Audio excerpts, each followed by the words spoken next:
Welcome to The Advocate, a program that thrashes out all the topical issues of the day. We've had Dasuki chilling in and out. We don't even know what is going on. We never actually ever hear the truth. Everybody's the same, and that the same thing that's been going on with Jonathan is going on right now. Statistically, women are more than the men, but in Nigeria, politics is more of a game of strength than numbers. One of the reasons why we don't have more women in politics in Nigeria is for as long as political meetings continue to take place in the middle of the night. Exactly. Nigerians have never been more ready for a change. Somebody's got to sit down to say that this is my strategy for making change. And it has to be a united. Frankly, Nigeria is becoming a very ugly place everywhere. In the villages are worse. We have a heritage, but dirty heritage. Basically, and that's it. I don't think we know beautiful things anymore. You depress me. Look, Ankara and Tiwa.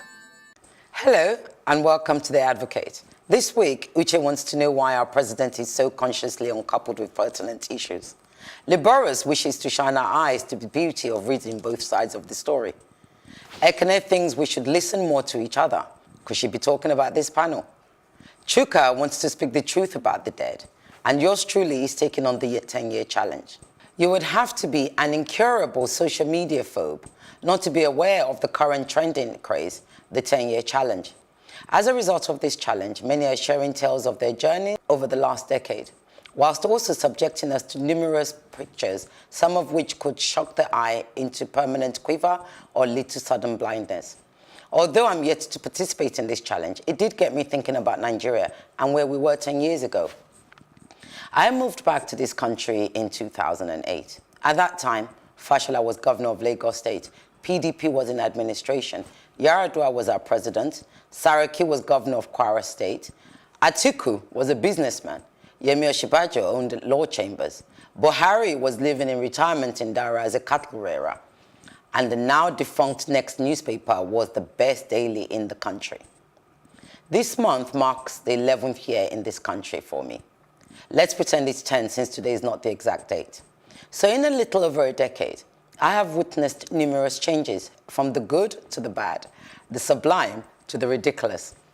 Some positives that come to mind is dollar was 150 naira to 1, Lekki Expressway, Lekki Ikoyi Bridge, a cleaner and better Lagos, a less congested Oshodi Expressway, a push towards agriculture as a revenue, a burgeoning and bustling cafe and restaurant, arts and entertainment and cinema culture.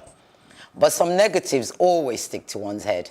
A dirty Lagos, abduction of 250 schoolgirls from their dormitory, amongst many others, Boko Haram menace, a volatile $350 to $400 rate to 1 naira, a decline in communal care, more hype, less substance, I'm sure many of you see this, and a one-term APC governor in Lagos State. Who would have thought it? Meanwhile, on the other side of the globe, the chief prefect in charge was the intelligent and competent Barack Obama. Don't tell Uche that. Together, the world rejoiced at the previously implausible emergence of a black man as the president of America. Obama said, yes, we can. We responded, of course we can. So to truly understand how much Nigerians believed in these dreams, hopes, and aspirations, permit me to read an excerpt from Ambassador Johnny Carson, who became the Secretary of State for Africa under Obama. He said, 50 years after most African states achieved their independence, the continent is still striving to realize its potential and to play a more significant role on the world stage. He continued, Africa's economic potential is vast. Its importance as a trading partner will continue to grow. We must place renewed and sustained emphasis on Africa's agricultural sector to spur development, create jobs, and end hunger. We must help Africa transform its farming sector to achieve a greater agricultural revolution. Now remove Africa from there and replace it with Nigeria. It becomes clear, doesn't it, that we didn't just lose our way, but our vision has been blinded by a cataract of gluttony, leading to increased corruption, resulting in almost total societal and political degradation. And remember Vision 2020? That's the year Nigeria aimed to join 20 countries with the largest economy in the world. So what happened? Should we continue to remain hopeful, or are we just clutching on to straws of celestial miracles not recorded since the birth of Jesus Christ?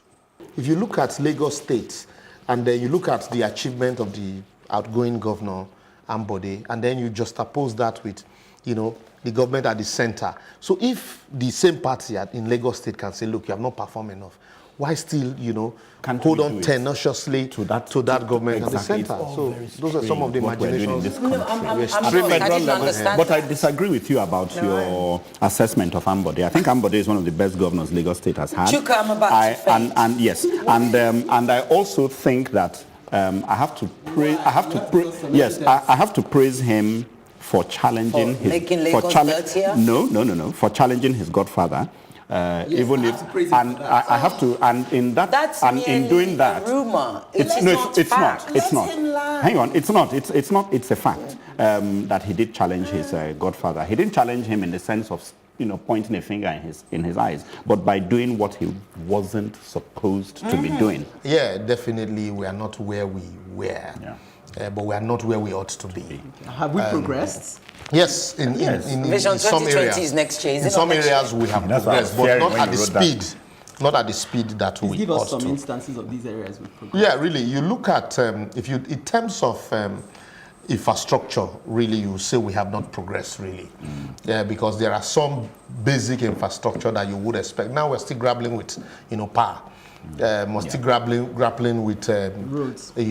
Roads, and then talk about energy. Yeah. Mainly, all of these are areas you had expected that we would see improvement. But in terms of public enlightenment, we have progressed. Yes, absolutely. Agree with you on that. I agree. In terms of, I agree. Yeah. In terms of holding our leaders accountable, yes. We had also progressed. If you look at our elections in 2003, 2007, and then you look at election 2015, and where we're going to now, you would say yes. We have really progressed, and then in the electoral process, is that what you're talking about? Because I don't really believe that we have progressed in that sense. Let me land. The elections for 2003 and 2007 largely were selections, but for the 2015 election, you look at. I'm not talking about elections at the local government level. Yeah, okay, fine. From the state to the federal level, you look at 2015 with the introduction of an innovation, and so people were like, yes.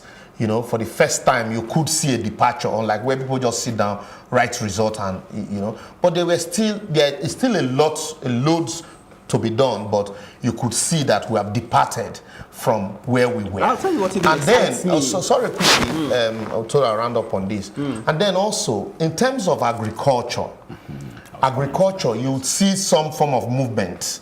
In terms, but the problem really is the value added. Exactly. We've not been able to add serious value to agriculture. So these are some of the areas. So that I absolutely agree on the agriculture. I know it hasn't done anything much, but now even the next president would take agriculture, all this rice that they've been selling us an MTA. Yes.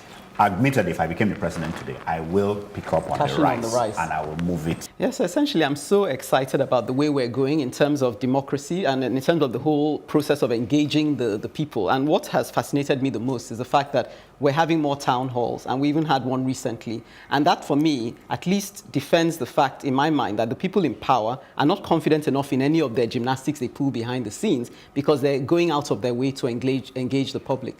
That's what that says. I think you're right. I think also often people have taken for granted. I mean, given that we're talking about this 10-year challenge, 10 years ago, I implemented a town hall meeting. So I've always been aware that these town hall meetings, as important as they're not just important, but the difference is that I think back then, and I can't speak across the country, but back then in my experience, a lot of the town hall meetings were not so well attended by the so-called educated class. Okay. Do you understand? I think there was a lot of snobbery. Now you've got the educated class actually taking it upon themselves, because you have to remember that all over the world, the middle class are the chattering classes, okay? And they're often the ones that benefit and the ones that are quick to complain, and their voice is the loudest. But when I think of 10 years for me, given that I came into this country because of technology. I mean, I came to work here in technology, telecoms and technology. Well, that's one of the things that I've seen that's changed. Yeah. And that excites me a great deal. There are more tech entrepreneurs. It didn't just change 10 years ago. No, but it's grown. It's actually grown. It's actually grown what I really love about this 10-year challenge. No, in Nigeria, it's grown a lot. Yeah, because it grew in the other world, and so the market is... Yeah, but the thing is, I know exactly. I have the same point of view with you. Where it just had to grow here because it was growing worldwide. Yeah, but no, I'm talking about techpreneurship. Okay, let me talk. Techpreneurship.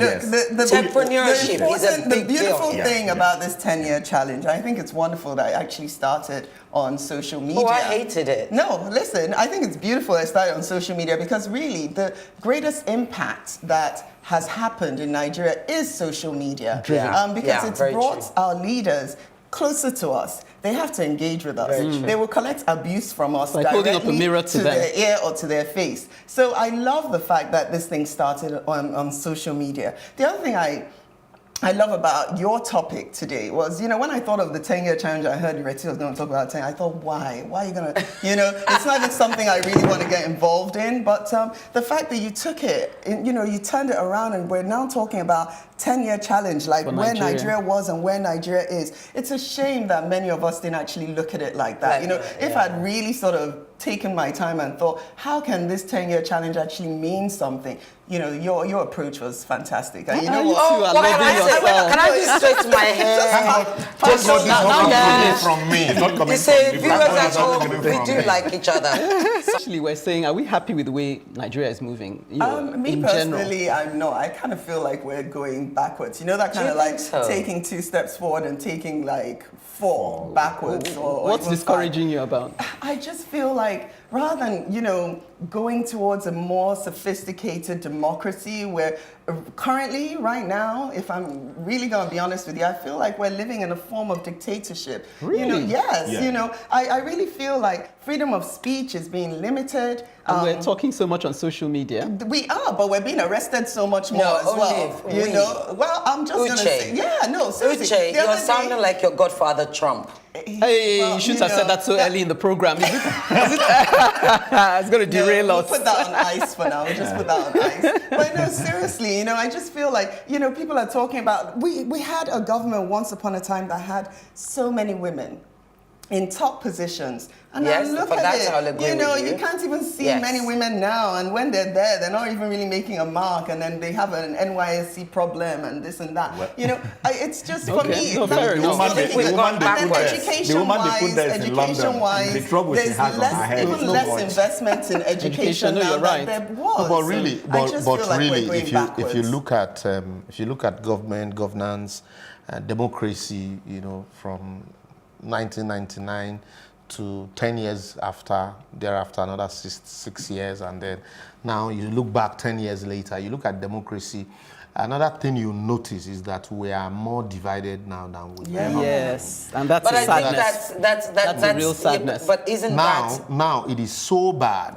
that if you criticize an action of government, depending on the party he belongs to, correct. you are labeled, correct. And one other thing people forget is that the masses are the ones in opposition.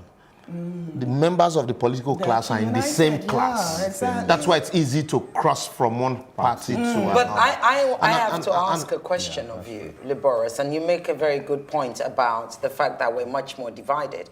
Is that division coming as a result of government or as a result of the agitators in the East? No. Because if we're going to have, if we're going to have an honest discussion, let me break it down. Let me break it down. Let me break it down for you. That before now, you also cannot isolate it from our education. Education, the world is diversifying into a knowledge-based economy. Yes. What we have is we're discussing diversification. We are not even sure where we want to diversify to. And so you find out that our education teaches you to look for jobs and not to create jobs. Yes. And so when that happens, you're looking for job. The only job that is available is government job. And so anybody that holds on to government job or government patronage... That was in the past, though, not anymore. Even till now. No, there's a lot of push towards You asked me a question. So now you find out that people who are holding on to government and government patronage and largesse are seen as, oh, they are benefiting now. When will it be a turn to benefit? And so it became a turn-by-turn thing. So when you are in government, you don't see nothing wrong with whatever is happening. The moment you are out there, everything is wrong. But that's what is the board. That's what is dividing us. I just told you. I said we are largely divided. Self-interest is governing our. No, but I don't think it's as simple as that. Actually, let me just drop a pebble in the middle of this conversation, like ripple effect. One thing that demonstrates to me that it has to do with the people in power or the person in charge is for the period where, and I hate to say this because I don't like to point fingers at those in authority. I'm pointing. When that person, when a certain person was away getting medical treatment, and all these when things the president was away. Okay, let me be a bit more, Which president? Current president. Currently, our current president. Okay. When he was away getting medical treatment, whilst he was away. away, and all those things were flaring up, his VP stepped up, and for some reason, the whole attitude he had seemed to douse the flames a lot more in just a few weeks. And what did he do? What did you think he went and met the people on the front line. He engaged with them, especially the people. Not just if you say he met. I think he engaged with them. What he did was to give a sense of belonging to the ordinary man. All it is. Yeah, no, but so the leadership essentially can play a large part. But no, respect. The way you perceive somebody actually has a lot. It matters a lot on how you receive them. Okay. So, and I think the fact is, everybody, there's not many people who do not respect the profession and the professional that is Yemi Osinbajo. Okay. And there is, I mean, listen. It comes across as objective. It's not just that. The man is a lawyer. He's been celebrated. It's all about his person. I'm not just saying the person. I'm saying, that's what I'm saying. I'm saying the respect matters. We're going to be, I mean, this is what happens in Nigeria. We start and we just go on. So anyway, time to go for a break. Join us after the break. Welcome to The Advocate, a program that thrashes out all the topical issues of the day. We've had Dasuki chilling in and out. We don't even know what is going on. We never actually ever hear the truth. Everybody's the same, and that the same thing that's been going on with Jonathan is going on right now. Statistically, women are more than the men, but in Nigeria, politics is more of a game of strength than numbers. One of the reasons why we don't have more women in politics in Nigeria is for as long as political meetings continue to take place in the middle of the night. Exactly. Nigerians have never been more ready for a change. Somebody's got to sit down to say that this is my strategy for making change. And it has to be a unite. Frankly, Nigeria is becoming a very ugly place. Everywhere. In the villages are worse. We have a heritage, but dirty heritage. Basically, and that's it. I don't think we know beautiful things anymore. You depress me. Look, Ankara Let's go and Tiwantiwa.